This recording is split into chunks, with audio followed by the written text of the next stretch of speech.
La teoría polivagal, Stephen W. Porges. Capítulo 1. Neurocepción. Un sistema subconsciente para detectar la amenaza y la seguridad. ¿Qué determina la manera en que dos seres humanos interactúan cuando se conocen?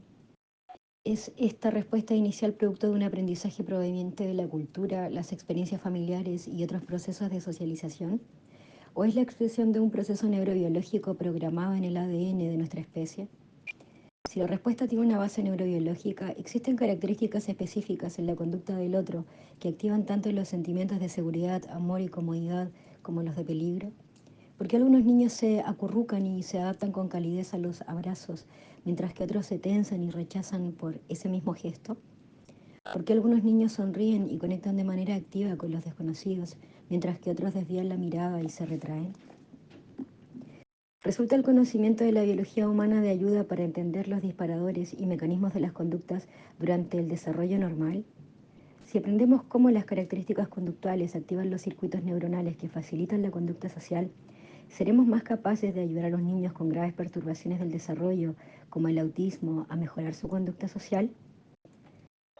Mediante el procesamiento de la información del retorno a través de los sentidos, el sistema nervioso evalúa constantemente el riesgo.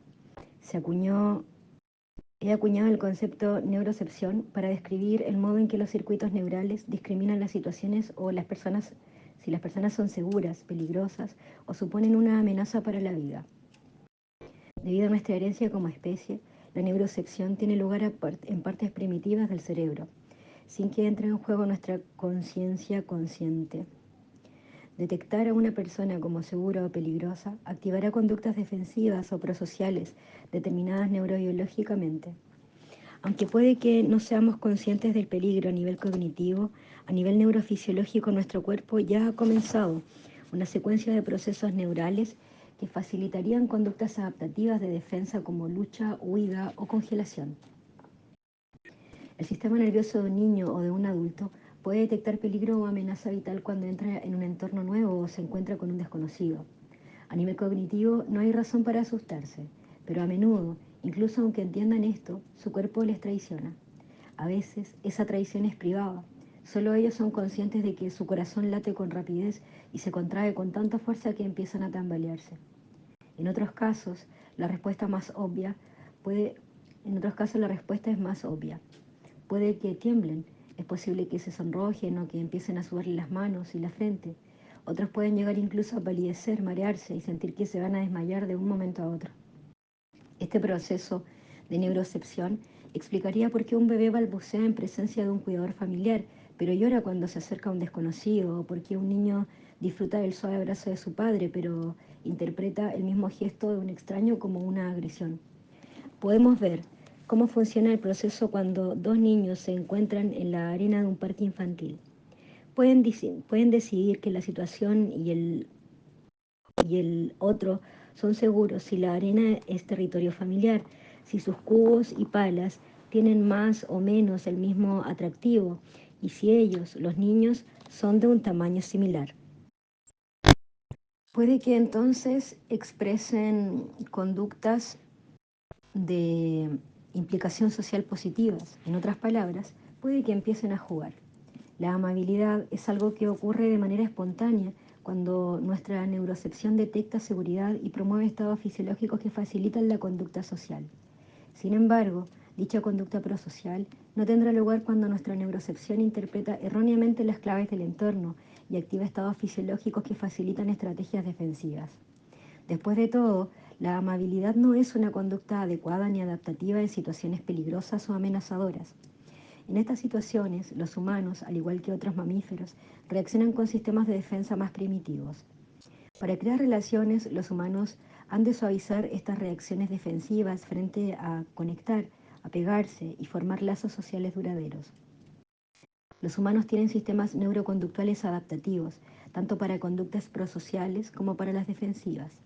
¿Qué permite que ocurran las conductas de implicación al tiempo que se inhabilitan los mecanismos de defensa? Para pasar con eficacia de estrategias defensivas a estrategias de implicación social, el sistema nervioso ha de hacer dos cosas. 1. Evaluar el riesgo. Y 2. Si el entorno parece seguro, inhibir las reacciones defensivas primitivas de lucha, huida o congelación. Mediante el procesamiento de la información precedente del entorno a través de los sentidos, el sistema nervioso evalúa permanentemente el riesgo. A medida que la evolución ha ido avanzando, se han desarrollado nuevos sistemas neurales. Estos sistemas utilizan parte de las mismas estructuras cerebrales implicadas en las funciones defensivas para facilitar distintos tipos de implicación social. Hoy por hoy, la neurocepción puede fomentar el desarrollo de lazos sociales y ofrecer oportunidades de reproducción. Implicación social y conducta defensiva. Estrategias adaptativas o desadaptativas. Las conductas de implicación social y de defensa pueden ser adaptativas o desadaptativas, en función del nivel del riesgo presente en el entorno. Desde una perspectiva clínica, las características psicopatológicas pueden incluir o la incapacidad de una persona de inhibir los sistemas de defensa o un entorno seguro o la de activar los sistemas de defensa en un entorno de riesgo, o ambas. Inhibir los sistemas de defensa y mostrar simultáneamente conductas de implicación social positivas solo resulta adaptativo y adecuado en un entorno seguro. Los fallos de neurocepción, esto es, la evaluación inexacta de la seguridad o el peligro de la situación, podrían contribuir a una reactivación fisiológica desadaptativa y a la presentación de conductas defensivas en relación con trastornos psiquiátricos específicos. En niños que se desarrollan con normalidad, por el contrario, la neurocepción detecta adecuadamente el riesgo. La conciencia cognitiva que los niños tienen del riesgo encaja en su respuesta visceral frente al peligro. Cuando nuestro sistema nervioso detecta seguridad, nuestras demandas metabólicas se ajustan. Las respuestas de estrés asociadas a la lucha y huida, como el aumento del ritmo cardíaco y el cortisol, mediados por el sistema nervioso simpático y el eje hipotálamo-hipófiso-adrenal, disminuyen. De modo similar, la neurocepción de seguridad nos impide entrar en estados fisiológicos caracterizados por descensos marcados de presión sanguínea y ritmo cardíaco, desmayos y apnea, estados que favorecerían respuestas de congelación y colapso. ¿Cómo sabe el sistema nervioso cuando el entorno es seguro, peligroso o presenta una amenaza para la vida? ¿Qué mecanismos neurales evalúan el riesgo del entorno? Las nuevas tecnologías, como las de las imágenes de resonancia magnética funcional, han identificado estructuras neurales específicas implicadas en la detección de riesgo. Ciertas regiones cerebrales concretas detectan y evalúan características como movimientos corporales y faciales y vocalizaciones que contribuyen a que se reciba una impresión de seguridad y confiabilidad. Los investigadores han identificado una tarea de la corteza que se activa cuando vemos rostros familiares y oímos voces familiares. Este proceso de identificar personas familiares y confiables y evaluar las intenciones de los demás, basándonos en movimientos biológicos del rostro y las extremidades, parece ubicarse en el lóbulo temporal del córtex. Si la neurocepción identifica a una persona como segura, un circuito neural inhibirá activamente las áreas del cerebro que organizan las estrategias defensivas de lucha, huida y congelación. Pequeños cambios en los movimientos biológicos pueden modificar la neurocepción de segura a peligrosa. Ante este cambio, se interrumpen los sistemas neurales asociados a la conducta prosocial y se activan los sistemas neurales asociados a las estrategias defensivas. En presencia de una persona segura, la inhibición activa de las regiones cerebrales que controlan las estrategias defensivas y ofrecerá la posibilidad de que la conducta social emerja espontáneamente. La aparición de un amigo o cuidador atenuaría, por tanto, los circuitos neurales cerebrales que regulan las estrategias defensivas. Como consecuencia, surgirá la posibilidad de establecer cercanía, contacto físico y otras conductas de implicación social. Por el contrario, cuando las situaciones parecen arriesgadas, se activan los circuitos cerebrales que regulan la estrategia defensiva. Se responderá al acercamiento social con conductas agresivas o de retraimiento. Inmovilización sin miedo. Como hemos visto, los humanos tienen tres estrategias principales de defensa: lucha, huida y congelación. Estamos familiarizados con las conductas de lucha y huida, pero sabemos menos sobre la estrategia defensiva de inmovilización o congelación. Esta estrategia, compartida con los primeros vertebrados, a menudo se manifiesta en los mamíferos como muerte aparente. En humanos puede observarse un colapso conductual, con frecuencia acompañado en un tono muscular débil. También se ven cambios fisiológicos, se ralentizan el ritmo cardíaco y la respiración y baja la presión sanguínea. La inmovilización o congelación es uno de los mecanismos de defensa más antiguos de nuestra especie. La inhibición del movimiento lentifica nuestro metabolismo, lo que reduce nuestra necesidad de comida y aumenta nuestro umbral de dolor.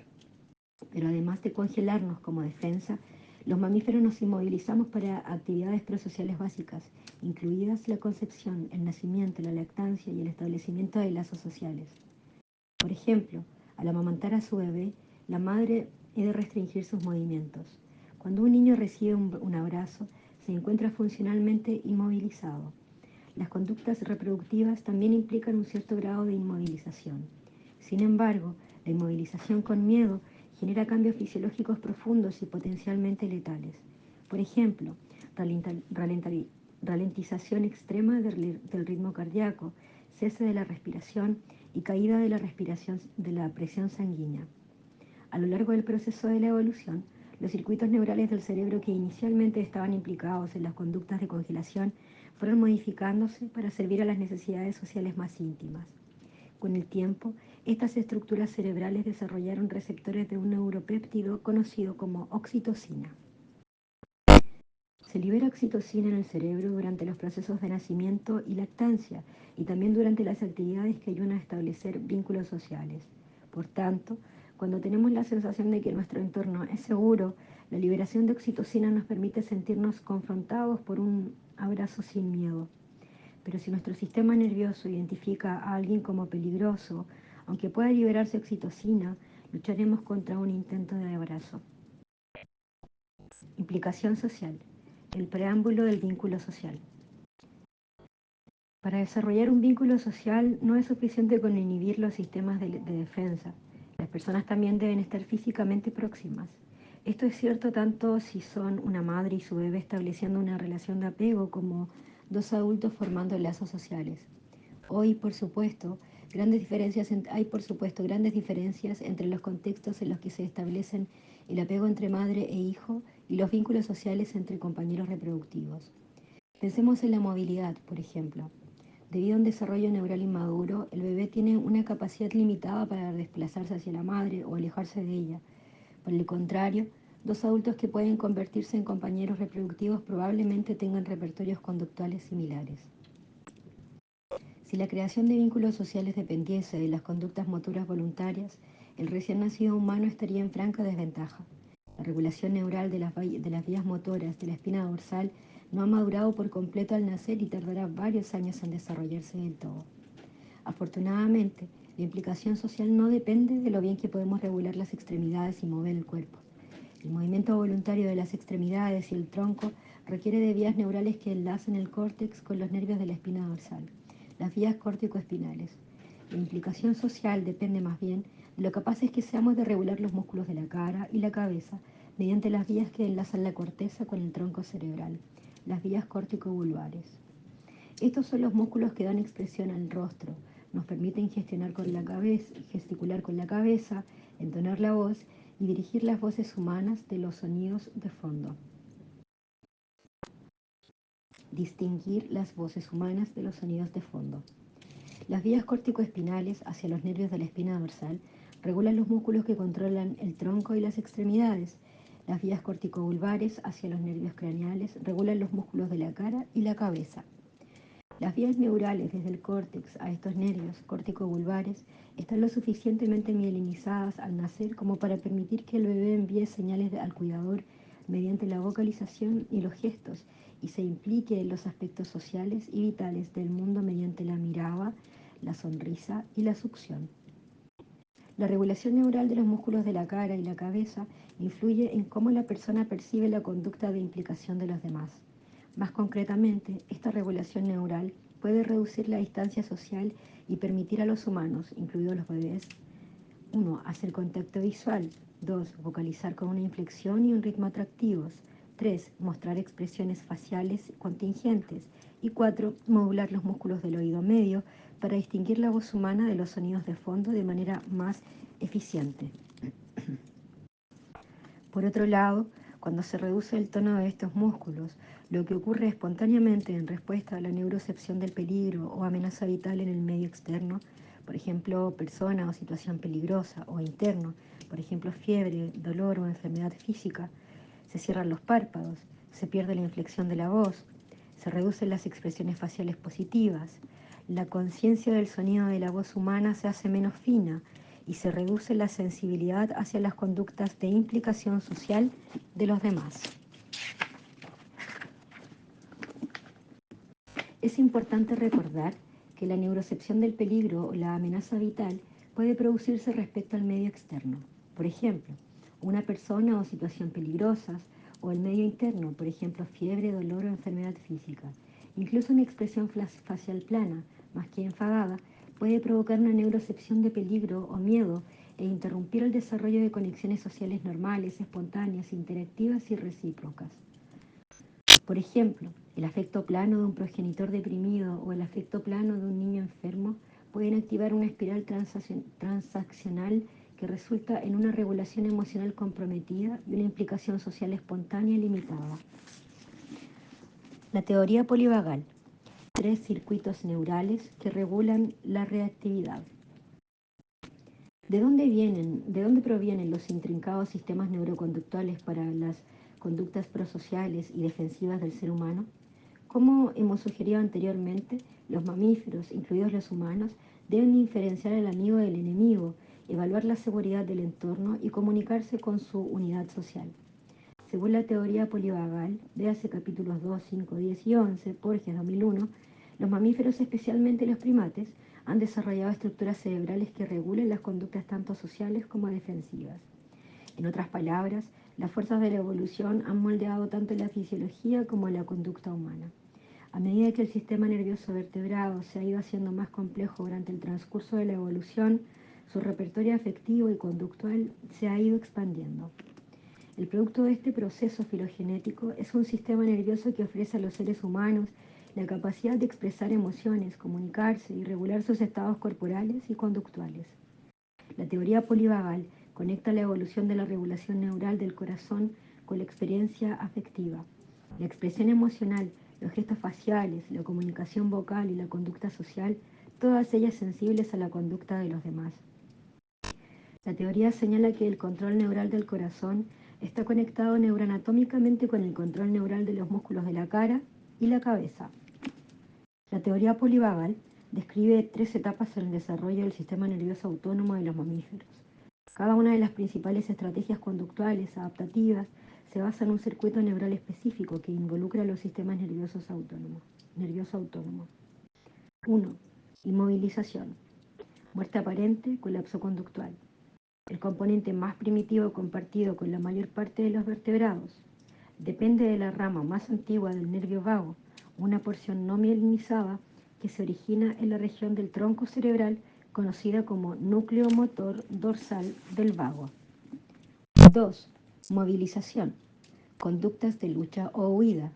Depende del funcionamiento del sistema nervioso simpático, un sistema asociado con el aumento de la actividad metabólica y el gasto cardíaco. Por ejemplo, ritmo cardíaco más rápido, mayor capacidad de contracción del corazón. 3. Comunicación social o implicación social. Expresión facial, vocalización, escucha. Depende del vago mielinizado originado en la región del tronco cerebral conocida como núcleo ambiguo. El vago mielinizado genera estados conductuales de calma al inhibir la influencia del sistema nervioso simpático sobre el corazón. Los bebés, los niños pequeños y los adultos necesitan estrategias adecuadas de implicación social para formar apegos y vínculos sociales positivos. En la Universidad de Illinois en Chicago hemos estado desarrollando un modelo que enlaza la implicación social con el apego y la formación de vínculos sociales en los siguientes pasos. 1. 3 circuitos neurales bien definidos apoyan las conductas de implicación social, la inmovilización y la movilización. 2. Con independencia de la conciencia, el sistema nervioso evalúa en el entorno y regula la expresión de la conducta adaptativa para ajustarse a la neurocepción de un entorno que sea seguro, peligroso o amenazador. 3. Es necesaria una neurocepción de seguridad antes de que puedan tener lugar las conductas de implicación social. Estas conductas se acompañan de los beneficios de estados fisiológicos asociados al apoyo social. 4. Las conductas sociales relacionadas con la lactancia, la reproducción y la formación de vínculos de pareja fuertes requieren de inmovilización sin miedo. 5. La oxitocina, un neuropéptido implicado en la formación de vínculos sociales, hace que sea posible la inmovilización sin miedo al bloquear las conductas defensivas de congelación. Neurocepción y trastornos de la salud mental. Hasta el momento hemos estado hablando de una neurocepción que funciona. Lo ideal es que la neurocepción del bebé le muestre que su entorno es un lugar seguro para explorar. Pero incluso si su neurocepción le avisa correctamente del peligro que proviene de un cuidador atemorizado o atemorizante, el bebé puede tomar medidas defensivas, aunque sean probablemente ineficaces y con seguridad conlleven un alto coste psicológico. ¿Qué ocurre cuando la propia neurocepción está deteriorada? Desde una perspectiva teórica, los fallos de neurocepción, esto es, la incapacidad de detectar de manera correcta si el entorno es seguro o si el otro es confiable, podrían estar en la base de diversos trastornos psiquiátricos. Las regiones del córtex temporal que se cree inhiben las reacciones de lucha, huida o congelación no se activan en las personas con autismo o esquizofrenia que tienen dificultades en la implicación social. Los individuos con trastornos de ansiedad y depresión tienen afectada la conducta social y dificultades para regular su ritmo cardíaco, como refleja en las mediciones del control vagal del corazón y la expresividad facial reducida. Los niños maltratados e institucionalizados con trastorno de apego reactivo tienden a ser o bien inhibidos, emocionalmente retraídos e insensibles, o desinhibidos, indiscriminados en su conducta de apego. SENA 2000. Ambos tipos de conducta sugieren fallos en la neurocepción del riesgo del entorno. Las recientes investigaciones con niños criados en orfanatos en Rumanía han aumentado el interés en los trastornos de apego reactivo y en encontrar maneras de remediar las devastadoras perturbaciones en su entorno social. Si la conducta de estos niños sugiere fallos en la neurocepción del riesgo del entorno, ¿existen características del entorno que puedan ayudar a estos niños a sentirse seguros para luego comenzar a tener una conducta social más normal? Un estudio con niños pequeños rumanos criados en un orfanato, Smike Dumitrescu y SENA 2002, demuestra la utilidad del conducto de neurocepción para entender el desarrollo y las conductas de apego normales y atípicas. Los investigadores evaluaron dos grupos de niños institucionalizados y los compararon con niños que nunca habían estado institucionalizados. Un grupo de niños institucionalizados, la unidad estándar, recibieron cuidados siguiendo la costumbre habitual. 20 cuidadores diferentes que trabajaban en turnos de rotación, aproximadamente con 3 cuidadores por cada 30 niños en cada turno. Un segundo grupo de niños, la unidad piloto, estaba formado por 10 niños, 4 cuidadores.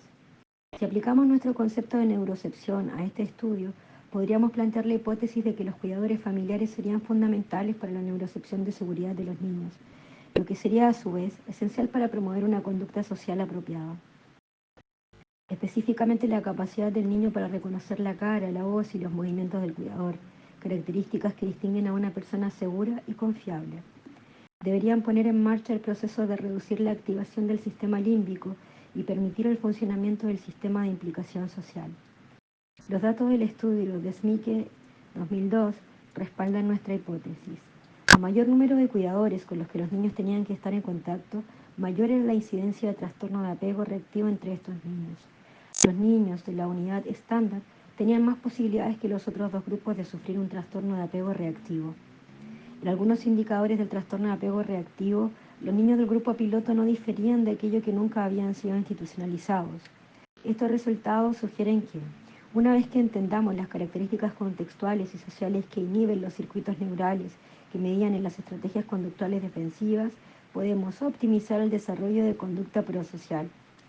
En la Universidad de Illinois, en Chicago, estamos utilizando una intervención conductual con base biológica desarrollada recientemente que se basa en los principios derivados de la teoría polivagal.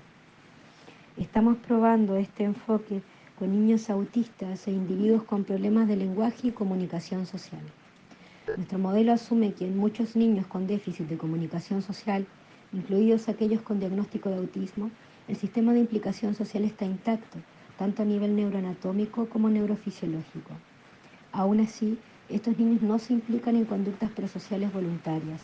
Para mejorar la conducta social espontánea, pensamos la intervención debe estimular los circuitos neurales que regulan los músculos de la cara y la cabeza. La teoría polivagal predice que, una vez que se activa la regulación cortical de las estructuras de tronco cerebral relacionadas con la implicación social, la conducta social y la comunicación surgirán de modo espontáneo como propiedades emergentes naturales de este sistema biológico. La intervención estimula y ejercita las vías neurales implicadas en la escucha y al mismo tiempo activa el funcionamiento de otros elementos del sistema de implicación social. La intervención genera una estimulación acústica alterada por ordenador para modular sistemáticamente la regulación neural de los músculos del oído medio. Teóricamente, los músculos del oído medio necesitan regularse durante la escucha y los nervios que los regulan están conectados con los nervios que regulan los otros músculos de la cara y la cabeza implicados en la conexión social. Los resultados preliminares son prometedores. Sugieren que las intervenciones diseñadas para mejorar la conducta social espontánea deberían: 1. Asegurarse de que el contexto suscita en los participantes una neurocepción de seguridad que permitirá que funcione el sistema de implicación social. Y 2. Ejercitar la regulación neural del sistema de implicación social. Conclusiones. Según la teoría polivagal, incluido el concepto de neurocepción, nuestro rango de conducta social está limitado por nuestra fisiología humana, que ha evolucionado a partir de los vertebrados más primitivos. Cuando estamos asustados, dependemos de los circuitos neurales que evolucionaron para facilitar conductas defensivas adaptativas a los vertebrados más primitivos. Estos circuitos neurales proporcionan mecanismos fisiológicos que organizan de manera refleja las conductas de movilización o inmovilización antes de que seamos conscientes de lo que está ocurriendo. Cuando, por otro lado, la neurocepción nos dice que el entorno es seguro y que podemos confiar en las personas de ese entorno, se inhabilitan nuestros mecanismos de defensa. Podemos entonces comportarnos de un modo que promueva la implicación social y el apego positivo. Centrarse en las conductas de base biológica comunes a todos los seres humanos permite a los clínicos imaginar nuevos paradigmas de intervención para ayudar a los niños cuyas conductas sociales y apego se encuentran comprometidos. Podemos modificar el entorno de cuidado y atención para que parezca y sea más seguro para los niños y haya menos posibilidades de que genere respuestas de movilización o inmovilización. También podemos intervenir directamente con los niños, ejercitando la regulación neural de las estructuras del tronco cerebral, estimulando la regulación neural del sistema de implicación social y fomentando conductas sociales positivas.